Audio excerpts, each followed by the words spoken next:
আসসালামু আলাইকুম প্রিয় চাষি ভাইরা, বাগান প্রেমী ভাইরা।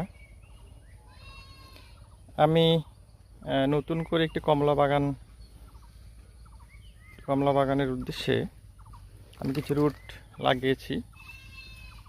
তো আমাদের দেশে কোনটি ভালো হয় সেই অপেক্ষায় রুটগুলো আমি স্থাপন করেছি। এগুলোতে এখন কিছুদিন পরে এগুলো যখন সতেজ হবে সবগুলোতে গ্রাফটিং করে ফেলবো ইনশাল্লাহ। আর এর ফাঁকে ফাঁকে আমি সাথী ফসল হিসেবে চিন্তা ভাবনা করেছি মরিচের চাষ করব। বর্ষাকালীন মরিচের চাষ, এটা অন টাইম মানে হচ্ছে সময়টা হচ্ছে এখনই। আর এটা অসময়ে আসবে, বর্ষাকালে তো পলি অঞ্চল ডুবে যায়, তারা এই চাষাবাদটা করতে পারে না। আর আমাদের এগুলো উঁচু মাটি, বাগানের জমি। তো এই সময়টা আমি অনেক আশাবাদী যে অসাময়িক মরিচ যদি উৎপাদন করতে পারি আমাদের বাজারের চাহিদাও কিছুটা কমবে। আর হচ্ছে আমরা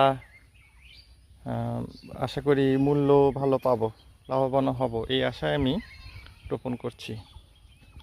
তো আমি নিজে এর আগে কোকোপিটে চারা করেছিলাম। সেই চারাগুলো আমি নিয়ে এসেছি আমার নার্সারিতে। আমি চারাগুলো করেছি, চারাগুলো আমি দেখাবো।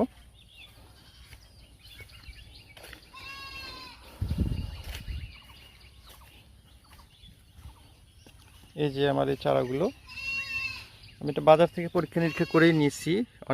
আমি রোপণ করতেছি, শুনেছি যে নাকি এই চারাগুলো অনেক ভালো। এটা জাত হচ্ছে বিজলি প্লাস 2020।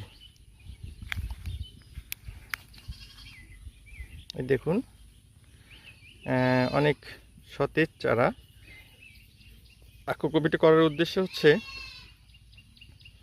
আমি এটাতে এই চারাগুলো শিকড়টা আঘাতপ্রাপ্ত হবে না, কোনো শিকড় ছেড়ে নাই। এটা রোপণের পরের দিন থেকে বৃদ্ধি শুরু হয়ে যাবে।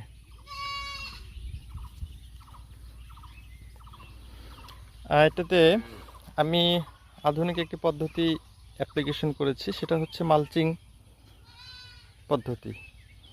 এই যে এই মালচিংটা, এখানে কোম্পানি লোগো দেওয়া আছে। এটা সম্ভবত ইন্ডিয়ান মালচিং। এটা 25 মাইক্রোগ্রেন